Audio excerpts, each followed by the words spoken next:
Hey, it's Sonia, and welcome to the very first episode of the Smarta podcast. Welcome. It's so good to finally have you here. This has been a project that I wanted to do for a long time now. Today, I'll bring you a topic that's been around for a while and it's been lately booming and getting more and more recognition. The topic that I'm going to be talking and diving all deep into today is self-leadership and understanding how you yourself can be the key to unlocking your full potential. How you can grasp control of your life and become one step closer to your ideal person. Now, I'm curious. You seem like someone who's got big dreams, who's dreaming and having all of these high achievements and goals that they want to accomplish. But perhaps you are feeling like you're procrastinating a lot, or you're not getting that feel-good return of what you're doing in. Do you ever find yourself going off from watching an episode just like this and maybe skip on the motivation that's instantly there, and then all of a sudden everything that you've pictured while you were on this roll of motivation seems impossible? Well, I have a feeling you're not alone. A lot of people are actually struggling with the same thing, even high achievers like you and me. That's why on today's episode, I brought industry expert Andrew Bryant, a globally recognized expert on self-leadership, to tell you more about what you can do to stop yourself from feeling like you're not ready to take complete potential. In just a few minutes, you're going to be talking with him. But before, I want to give you a little bit of insight on Andrew. He's the founder of Self-Leadership International, and he's a global expert on self-leadership itself. And he's actually an author of 3 best-selling books on the topic. His latest work, the new Leadership Playbook, is changing the way people think about leading in a post-pandemic world. Andrew's signature keynote speech is accelerating results through self-leadership. He also offers in-person and online programs. He has delivered keynote speeches on 5 continents in over 30 countries to over 200,000 executives on self-leadership, people and culture for sales kickoffs, product launches, team alignment, partner meetings, and leadership offsites. If there was an episode to bookmark that will kickstart your journey to building brick by brick to getting closer to your ideal self, it would be this one. Now, if you're a teenager or a student, then even better, because this episode is intended not for executives, but to people my age. I'm 16 and I've already published 4 books. And I can say that sometimes I wake up and I'm looking for that motivation thing that I will do for an accomplishment today. And sometimes I just don't find it. And that is why I've created this episode, so you and I both can go back and re-listen to it whenever we need to regain that short-term motivation that will kickstart our consistency and discipline. So thank you for listening and for clicking on this episode, because you are already 1% closer to taking the steps and action that you need to achieving your dreams. And now here's how to do it. Hi, Andrew. It's so good to have you on the episode. It's a pleasure, and nice to meet you, Sonia. How are you? Well, I'm amazing or awesome or, whatever adjective. Great. I'm British by birth, so we always used to say, "Okay, under the circumstances," right? So, the mindset of the English is it could always be a lot worse. So, Sure. being a global traveler, I try to come up with a better adjective. I remember an American motivational speaker once saying that the right response is unbelievable, because people assume that means unbelievably good, but it could actually mean unbelievably bad. So, I guess there's both ways to it. Sure, yeah. exactly. Well, I've went ahead and introduced you, but now I've obviously brought up a lot of statistics and a lot of key facts. But I want to get to know you, Andrew, as a person, something that we can't find on the internet. You as your behavior, as your passions. Okay. Look, I've been on the planet a long time. I'm version 6.2 of myself, which means that I'm 62 years old. I like to say that version 6.2 has a lot less hair than version 4.2, but hopefully a bit more wisdom and compassion. For sure. But there's a story that I tell if I'm giving an after dinner speech, and that is that I went to an English grammar school. I was a pretty good science student, and I was intending to do medicine. But they merged my boys' high school with the girls' grammar school. They merged my boys' grammar school with the girls' high school just before my A-levels. And I'll leave it to your audience to wonder how I got distracted. And I didn't get the grades for medicine, but I got into physiotherapy, which taught me a couple of very powerful lessons. And the first lesson, which informs a lot of who I am and what I do, is observation. Physios, you learn to observe how somebody walks, how they run, how they kick a ball, how they jump, or how they get out of bed after an operation. And that curiosity and observation has stood me in good stead. The second lesson I learned as a physiotherapist is that prescription without diagnosis is malpractice. And that's a very powerful mindset, again, that's driven a lot of the work that I've done is, people say to me, "Oh, well, what do you think about X?" And I go, "Well, hang on a moment. What's the question behind the question? What's the problem you're trying to solve?" Because I don't want to give a solution to the wrong problem. Somebody might talk to me, what do you think about leadership? And I went, well, leadership in what context? And so this has been great. And, later in my life, I went and did an MBA, and a lot of people go from MBAs and become management consultants. And that's all about, if you go to McKinsey, they want to use McKinsey's method. If you go to Bain's, they'll use Bain's method. And I've discovered you need observation first, and because prescription without diagnosis is malpractice. And that informs a lot of how I go through life. I'm curious, why are people doing what they're doing in this situation? And is it the best way of doing things? So that tells you a lot about how I think. You've given me a whole perspective now. Thank you. And you've actually mentioned leadership in that. And I know you've went to a lot of keynote, you were a keynote speaker to a lot of events, and you're obviously very successful. You're also a best-selling author. And actually, I want to go back to leadership and ask you, what is your perspective of leadership? Because it's obvious a very big term, but I want to know what your version of it is. Okay. Well, let's approach it from a couple of ways. Firstly, leadership is always three factors: the leader's style, the follower's motivation and capability, and the situational context. So when you see on social media, leaders do this, managers do that, this is what a good leader is. I'm always curious, well, that's a leader's style or approach, but what's the motivations of the followers and what's their skill set and in what scenario?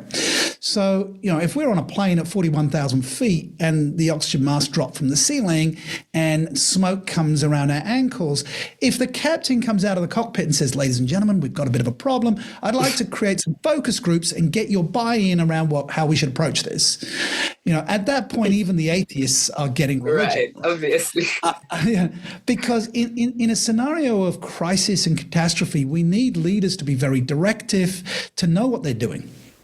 If, however, the audience is a group of highly trained professionals and the leader needs to get them to brainstorm a solution, then telling them what to do is going to be absolutely disempowering because they have their own opinions, their own experience, and the leader, their job is to get the best out of those individuals and find out what's going on.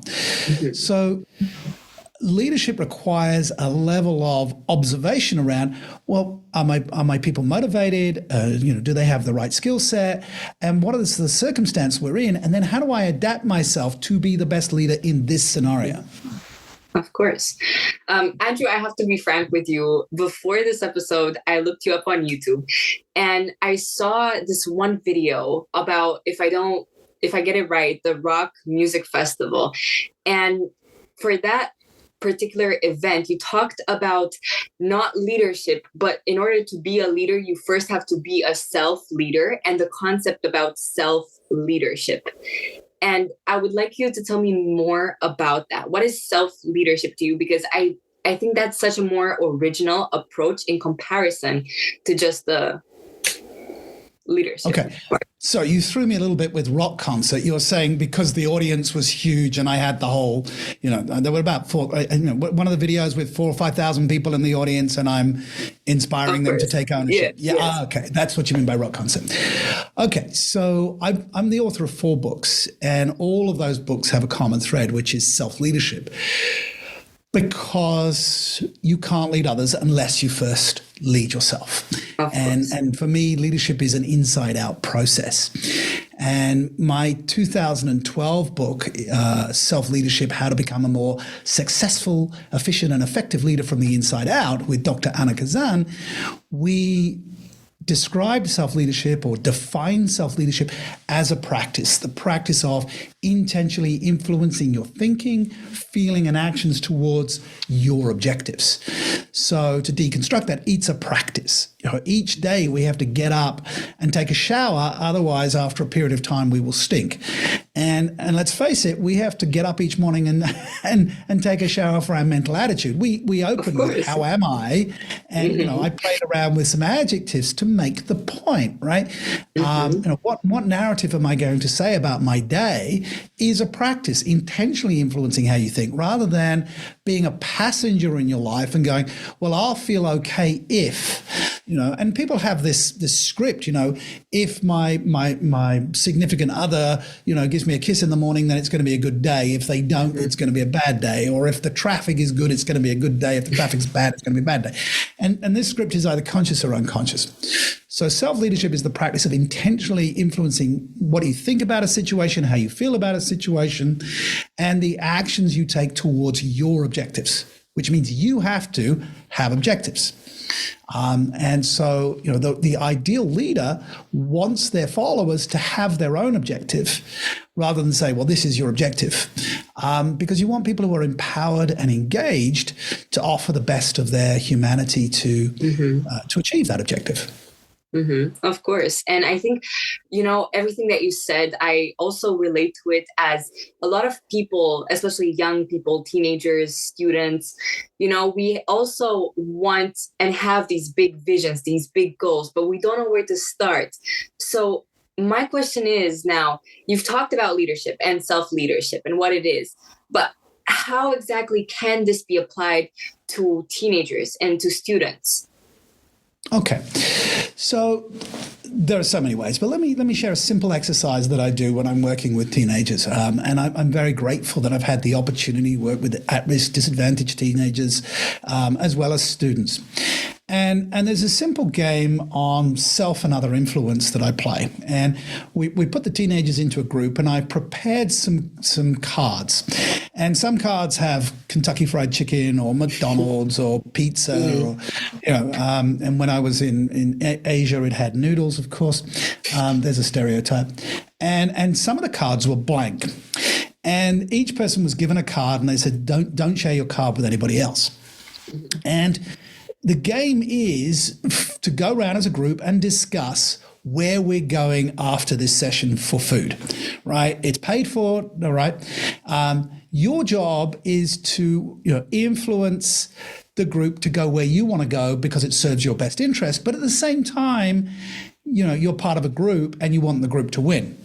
Now, the people that have blank cards, it doesn't matter to them.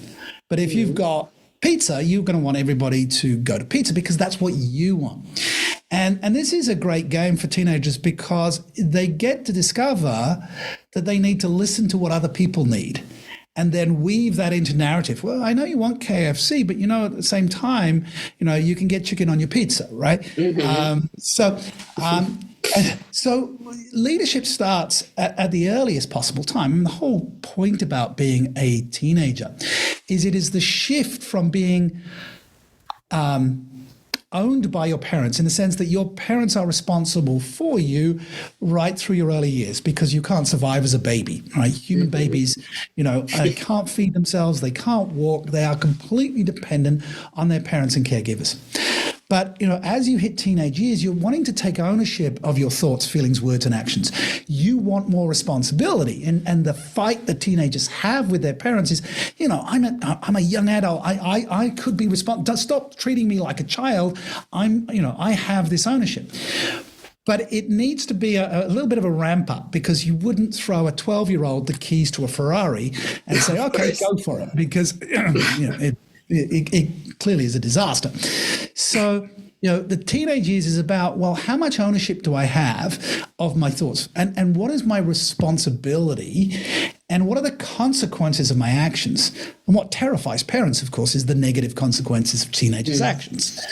But I'm a parent to teenagers, and I've watched given my kids ownership, but at the same time, a framework to say, here's your liberty up until this point, and then slowly expanding the sandbox in which they could play until the sandbox is the whole world, and they're responsible.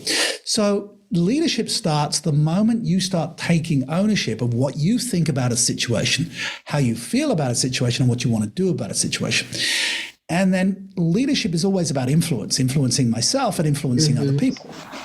And as a teenager, you want to influence your parents to give you enough rope on how to dress, the music you want to listen to, the concerts you want to go to, the friends you want to hang out with, the courses you want to study.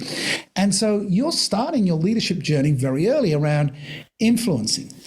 And the smart teenagers learn that they have more influence when they first influence themselves.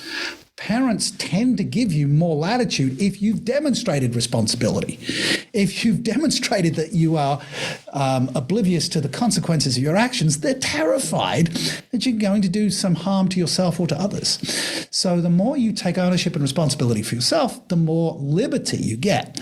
And this is the paradox. Self-discipline gives you freedom. And I think it can start with something as simple as setting yourself an intention. For instance, every day you wake up, getting your bed ready, making your bed. And then, you have this thing where no matter what happens, you started the day right. And you've also mentioned that you're a parent, and, they must be looking up with such inspiration. I mean, you're a very inspirational figure.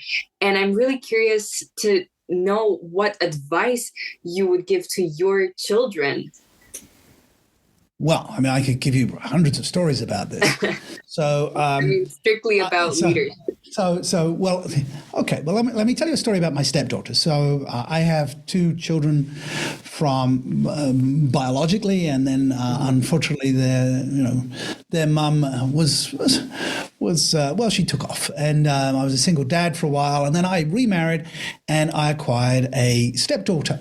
And having a teenage daughter is tough. Having a teenage stepdaughter is almost impossible because, I mean, her mindset is like, who died and made you king. So, but over time, I built trust with Lila, my stepdaughter, and she graduated from high school with great grades and got a place to do vet science in Nottingham in England. So her mum and I took her over to Nottingham, and her mum got us set up in a dormitory, and then off they went shopping. And I went to the pub and read the paper. And after they'd done their shopping, they came back. And they sat down, and Lila said to me, "How much do you charge for coaching?" And I thought this was a very strange question coming from her. So I said, "Why? Do you need some?" And she said, "Yes." And I said, "Well, what's the matter?" And of course, she was anxious about university. It's 5 years to do vet science. She was having some self-doubt. Her self-confidence was being challenged. It's a tough course. Would she make it, et cetera, et cetera. And so I listened. Prescription without diagnosis is malpractice. I observed. And I've observed that Lila's very data-driven. She's very logical. So I said to her, do you have enough data to make this decision? And she said, well, of course not. I haven't even done my first day yet, let alone my first semester. So I followed up with, well, how long do you think you need to know whether this is the right choice? And she thought for a moment. She said, well, I guess, 1 term, 1 semester. I said, okay, well, here we have a plan. Why don't you throw yourself in 100%? And if at the end of the first semester you hate it, it's not for you, it was the wrong decision, I'll help you find another course. I mean, after I dig up your body, because your mother will kill you, but I will help you find another course. And then she paid me for the coaching with a huge hug and said to her mother in Portuguese, because her mother is Brazilian, she said, now I know why they pay him. So in that story is the lesson that I would share with teenagers is, look, the choices you make are not necessarily for life, right? My teenage son has his first girlfriend and he says, I'm marrying this woman. And I'm like, if that's what you think, son, I suspect that this isn't going to last all that way. But for him, it's a lifetime decision. I think the decisions you can make are going to be changed as you grow and as circumstances and even the course that you take. But whatever you're doing right now, throw yourself 100% into it. Set that objective, throw yourself 100%, and then you know, did it work, did it not work, because you put in your 100% effort. So whatever you're doing, be present and focus on that and do that to the best of your ability. Then you have the option to say, you know what, I gave it 100%, but it's not for me. And whether that's playing the piano, ballet lessons or martial arts courses, throw in 100%. And if at the end of it you go, you know what, I did 2 years of ballet and you know what, ballet's not for me. But if you half bake it, if you kind of go, I'm not sure if I like it or not, you're never going to learn anything. 100%. And I mean, passions change as you go and everything will remain, you're going to have ons and offs, but if you always remain 100%, then, you're on your path to success. And I mean, you've obviously, you've went through a lot of challenges and a lot of opportunities that gave you more wisdom. And so my question now is, what is your ideal leader and what does he behave like? Could you describe that? Well, I need to challenge you firstly, Sonia, that you dropped in a masculine pronoun for the ideal leader because it may not be a he, it may very well be a she.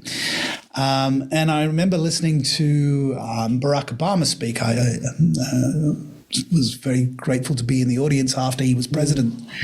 And he said what the world needs right now is some more female leaders for the points that I've already made about observation and prescription without diagnosis is malpractice. So the ideal leader, he or she, is going to observe, they are going to listen. And their job is to help the group achieve the agreed objectives in a way that empowers that group to be the best versions of themselves. That's the ideal leader. Of course, depending on the circumstance. If it's at 41,000 feet and the plane is on fire and the captain, she can come onto the tannoy and say, put your safety belts on, I'm in charge. I'm going to get us out in this. So the ideal leader depends on circumstance, but it is the person that brings the group together towards a shared objective. That's the best leader. Not I know all the answers and I'm going to take you to the promised land. That's never worked out particularly well. And we're seeing globally, a shift towards this strongman kind of leadership that people are looking for, this savior figure, because that's going to save you doing the hard thinking. The reality is that people look for those strong leaders because everything's so overwhelming. They don't want to take responsibility and they don't want to face the tough times. But if you allow these strong person leaders to come into your country or your university or your life, then you are giving up your self-leadership. So I'm all for everybody taking ownership and responsibility. I mean, the word idiot comes from the Greek, and the idiot is a person who does not participate in social discourse, in politics, people who are ignoring the circumstances in which they live. We all are part of a community, and we need to think about, what does the community, what does the world look like that I want to belong to? And that's the beauty of talking to teenagers, is that it's the world you're going to inherit. So don't give away your future for somebody else's legacy, right? You need to take ownership of this, and then we've got, Greta Thunberg, who, is a polarizing figure, but she's clearly, she's clearly very vocal and saying, this is my future. For sure, I don't want a bunch of old white guys deciding my future. For sure. And I think every person goes through challenges, and they may be interpreted in different ways throughout their lives, but it's something that will help them grow. But my question is, for people that are lacking to find the right motivation, and right now they might be feeling down, what would you say to them for them to stay on track and meet their goals? Well, you assume, Sonia, that if somebody is demotivated, they have a goal. And actually, you'll find that demotivated people have lost sight of the goal, and they've lost sight of purpose. And that's what's demotivating, right? Psychology has studied motivation for many, many years. And in fact, back in the 1960s, there was a guy called Dr. Victor Vroom, and I love that name. It sounds like a Marvel, anti-hero, right? It has a very nice ring. Yeah, it's got Dick, and his motivation theory is that when we engage in any activity, we have an expectation that we are going to improve. So, if you go to the gym and lift weights, you hope the next week you can lift a stronger weight, right? If you go to yoga and you do, you practice, you hope you're going to stretch further down towards your toes, right? If you engage in an activity and you see no progress, it's massively demotivating. Right? So a lot of the key to motivation is to pick something that you're going to get some early wins at. If you are setting a goal and it's going to take 50 years for you to achieve that goal, it's very difficult to maintain the motivation, right? If your goal is, I'm just going to get to the gym 3 times this week, then it's this week and it's 3 times and it's achievable, right? And so break down your goals into the next step. As Confucius, was it Lao Tzu or Confucius said, journey of 1,000 miles starts with the first step. So pick something and review the milestone. Goals are about the destination and also the process, right? So if you say, well, I'm going to get an A in this topic, well, that's down the track after the exam. But you can set a goal, a process goal, which is I'm going to open my book and study for 30 minutes before breakfast, or I'm going to write 500 words of an essay each day and then edit it at the weekend so it's better. So engaging in process activities rather than just the outcome activities is very good for early motivation. The next thing is to reward yourself or to do things that receive reward. And the reward has to be relevant to you. So, if you do these things, and you like a pizza, then you say, well, okay, if I do what I say I'm going to do, then I'm going to reward myself for the pizza, or go out with my friends, or buy, I was going to say buy a record, but that really dates me, right? Because does that anymore, all right? So it's very important that you self-validate that you are moving step by step towards your objectives.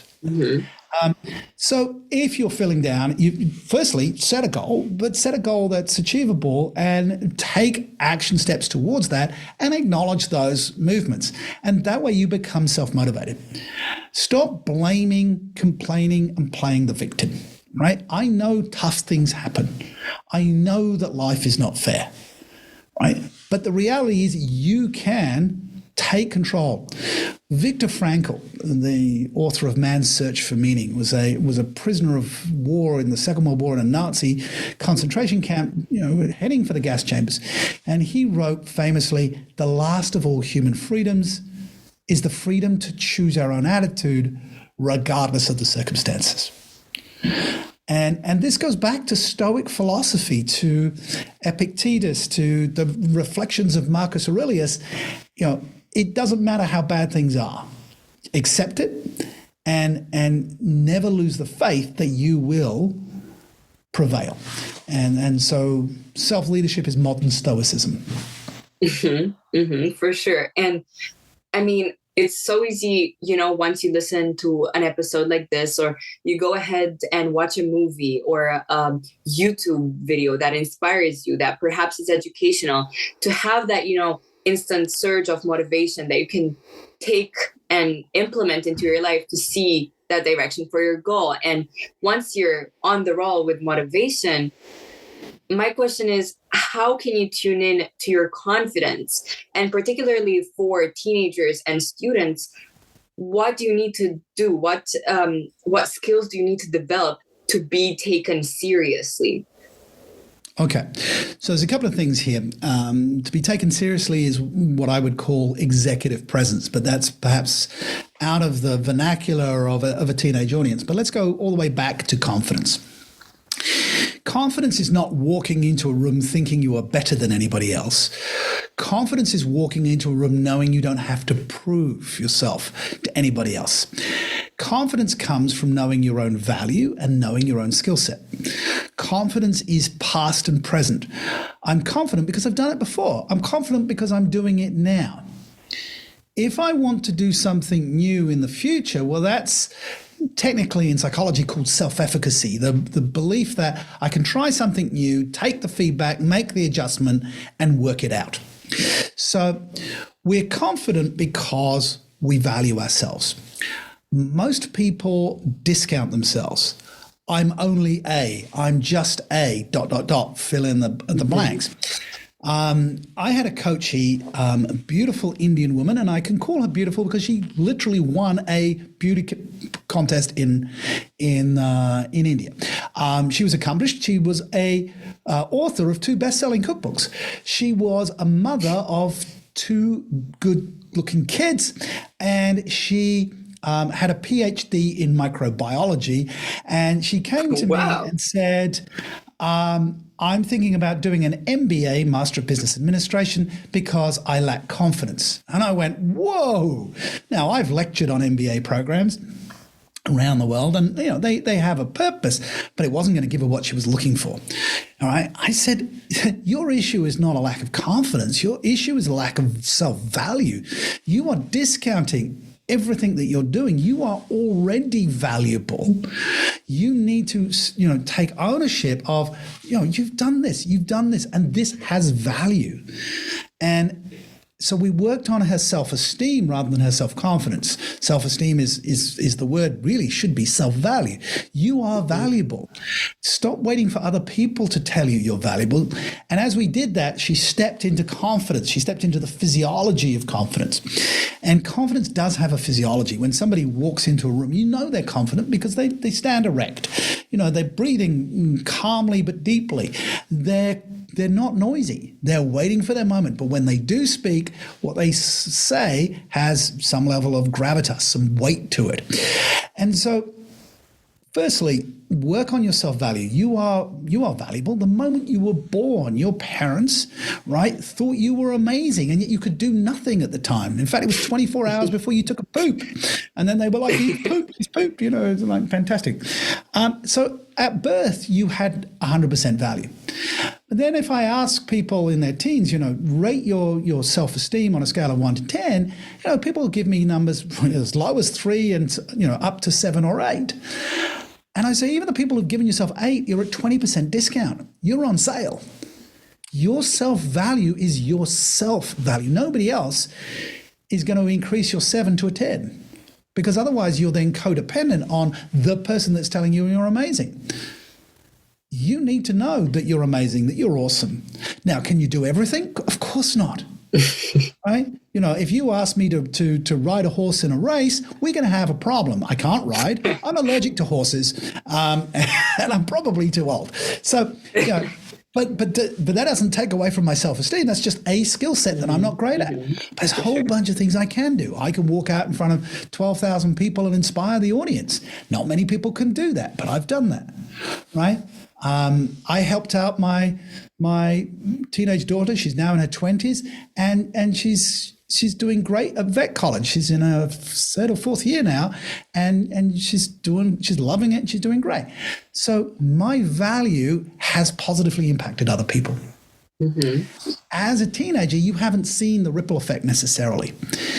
But one of the feedback I got from my son from school was he is the most liked kid in the class. The teachers and his friends like him, and he helps out other people. And I went, of all the things, if my son doesn't make it academically, he's still going to do well in the world because he knows how to be likable. He knows how to help other people. He's already adding value. Am I rambling, or have I answered your question? I think you've surely answered my question. Yes, of course. And actually about the ripple effect and about how you can, inspire other people. And I think I want to take you back in time now, Andrew, back when you were 18 years old.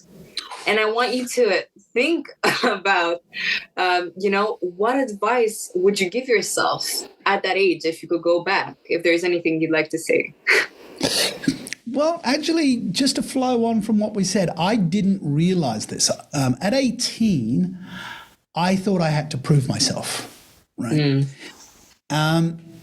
And I thought I had to prove myself to others. And that proving myself, if I look, from 18 to 21, there were behaviors I engaged in proving myself that didn't serve me or anybody else, right? So instead of going, what's important to me and, is what how can I serve other people? If I'd known that at 18, how can I help other people? Then everything I needed would have been addressed. So you mentioned I'm a keynote speaker. When I first started speaking in front of audiences, ego was engaged, and I'm like, what can I do that's going to make me look good on stage? Now that I coach, now that I'm a successful speaker and I coach other speakers coming up, I say it took me a couple of years to learn. It's not about me, it's about the audience. Instead of thinking, how do I look good? I'm asking myself, what is it this audience needs that I can give? If I can give this audience something, I'm going to get everything back that I need. It's the law of reciprocity, right? So stop focusing on myself. So at 18, we tend to be very egocentric. We want to do things that build our sense of self.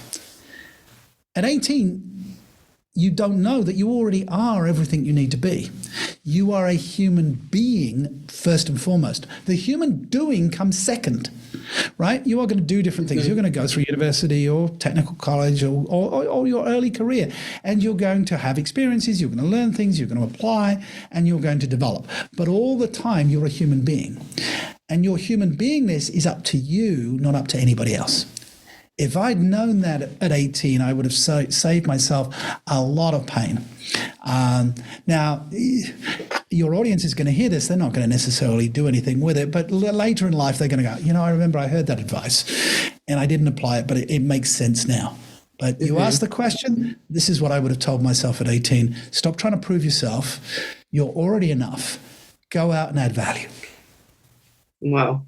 I think I see myself really in that advice. You try a lot of different things, and in each one you start, and as soon as you do, you think you're already going to be the best in that thing. You don't realize that you have to work from your ground up. And actually, I'm going to bring your focus now to literature, which is something that I wanted to ask, even you as an author of best-selling books. I want to know how reading books about leadership can lead to, you forming habits about success, and how can it eventually lead to you reaching your ideal life? Well, I was a avid reader in my 20s and 30s. Less so now with screen time and my eyes get tired with glasses. But I wouldn't limit yourself to books on leadership. One of the things that has enabled me to be where I am is that it's an eclectic observation of what it takes to be human. So I read on philosophy and mythology and history and sociology and I remember reading books, from Carlos Castaneda, talking about, expanding his mind by taking mushrooms in South America. And I was constantly curious about the human condition and how we could be the best version of ourselves. So be widely read. I remember talking to an evangelical pastor, and he actually said, look, I read at least one heretical book a year because I want to know what the other side is. And I'm like, well, that's an interesting perspective. So read stuff that challenges your thinking. Just because you read it. I mean, this whole concept of burning books is just insane, because just because you read a book doesn't mean you adopt the ideas. When you read, it engages you. Do I agree with this? Do I disagree with this? What does this do to my mental frames of mind? Mm-hmm. So, inspiring books. I read, Think and Grow Rich. I read. Books about goal setting, and I read books about theology. I mean, I was challenged to think about. I was brought up in a English Protestant sort of upbringing. Do I believe? Do I not believe? What do other people believe? I read the Bhagavad Gita. I read the Quran. I'm like, well, what are in these books? And I made my own decision. And then I read Christopher Hitchens. God is not great, and then the absolute antithesis to theology, and that all religions have held us back. We'd be 1,000 years more advanced if it wasn't for religions burning the great minds. So, if I was born a few hundred years ago, I'd probably be burned at the stake. So read, there's advice. Read books that'll get you burned at the stake, and make up your own freaking mind, right? And when I went and did my MBA, and I was in a leadership class, I was in organizational psychology and leadership, and I argued against one of the professors, who was a great professor, because he said to me, you've got some great ideas, Andrew. You should do your own research and write your own book. And the rest, as they say, is history, because that's what I ended up doing, is going, well, what do I think about this? Wow. Yeah, so you've mentioned that you're an avid reader, and so am I. I mean, I read a lot, as you can see behind me right now. Mm-hmm. I've got a full library in my house, and I think, my mom told me that a house isn't a house without a book in it. So I wanted to ask your opinion about, if you've read a lot. I want you to pick 3 self-help books that have helped you throughout your career, and which would they be? I'm putting you on the spotlight right now, but I'm curious. I've already slipped a few in there, right? I mean, I think Meditations of Marcus Aurelius is a must, and it's very popular. It's a resurgent in Stoicism. Man's Search for Meaning by Viktor Frankl is really going to challenge you to step away from any of your excuses. And I think Homo Sapiens by Yuval Harari, the Israeli professor, really challenges our place. I love his reframing that, human beings did not domesticate wheat. The growing of wheat domesticated human beings, that, the wheat needed to be tended and de-weeded, and so it controlled us. And it was just a massive reframe. So I love Yuval Harari is a really great thinker, being a historian and going, well, why is the world the way it is? So those are 3 books that I would go. So from ancient to modern. Mm-hmm. I would add another one. I would add the New Leadership Playbook. And that brings me your book. So I actually have it with me right now, and I've skimmed through it, and I really, really like it. I think it's something that holds so much information and exercises. It doesn't only tackle information about how you can change your life, but it can also implement exercises as to how you can implement those ideas and concepts into your life, which brings me at the start of part 3, the plates, where you introduce this notion of the big why vision slash mission concept that I believe is a fundamental for kickstarting your success. And I want to know, how can people implement this notion into their lives? Okay. Well, realizing that your audience for this podcast is at the younger end of the scale.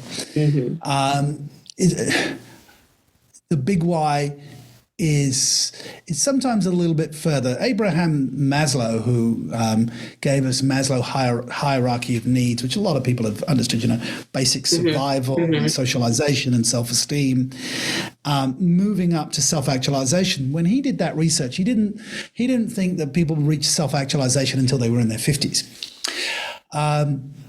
This has really shifted. We see people joining the workforce, and there's a term in human resources called the war for talent. Young people are joining organizations for a meaning and purpose. I remember working for one bank, and they discovered that they were doing a lot of stuff for solving cataracts in Africa, and they found an uptick in their recruitment because young people wanted to join a bank that had a meaning and a purpose. So what we are seeing as a shift in the world today, particularly post-COVID, is people are looking for something more than the money. Money is just a means of keeping score. And finding the thing, the cause, the purpose that does motivate you, that does make it worthwhile to get out of bed. Yeah, it's nice to get paid. But the payment is secondary. If you are making a difference in other people's lives, then the money will come. Now, I would warn against just saying follow your passion, because a lot of very successful billionaires, when they do a commencement speech at universities, will say follow your passion. Well, hang on a moment, your passion. That doesn't always get you paid, right? The Japanese have a concept called ikagagi, which is it's a Venn diagram of the overlook. What are you good at? What does the world need, and what will you get paid for? And that overlapping circle in the middle is really where you should be at. So find out what you're good at, and find out who needs that, and then find out a way to monetize that, and then you've done it, right? So I'm in a great place. The video you must have seen of the rock stuff. Yeah, well, there's a few of them, but I suspect it was when I was in Norway. There was about 4,000 people, and they were a multi-level marketing health company, and so those people get very, very excited. And just yesterday, one of those people actually connected with me on LinkedIn and said, have you thought about becoming a partner of this product or a customer? And I'm like, yeah, thanks. I found my niche. And I'm going to keep working that, because I'm good at what I do, because I've been practicing a long time. It makes a difference in people's lives, and I get paid for it. So what else is there, right? So that's what you've got to find. I think it's an iterative process. I think you're not going to find it at 18. If you do, good luck to you and well done. I think I've mentioned Greta Thunberg. She clearly has found her niche. And whether that's sustainable for the whole life. My first book was called The Street Guide to Flirting. It became Flirting 101. It wasn't what I was going to write a book on. It was actually a book on communication skills. But the publishers wanted me to write a book on flirting, and I was like, well, I have this communication manuscript. I can twist it. So this was a case. I'd written the book on communication, which I was passionate about, but they would pay me for a book on flirting. So I went, okay, done. And actually, that was some early points about, to flirt, to make somebody else feel good, you have to feel good about yourself, right? It's very hard to pay somebody else a compliment if you don't feel confident in yourself. And so that was a book that came out of that. I want to do this, but I get paid for if I do it this way.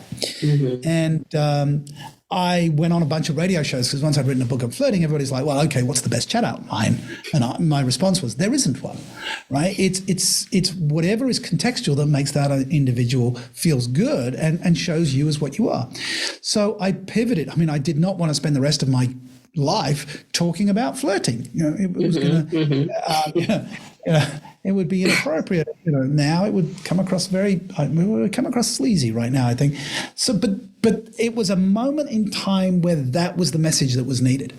Mm-hmm. So, to my point about my advice to Lila is, you're entering into university, but it's not your whole life. You may change. My first degree is physiotherapy. I have a postgraduate in traditional Chinese medicine, specializing in acupuncture. I haven't stuck a needle in anybody for 20 years.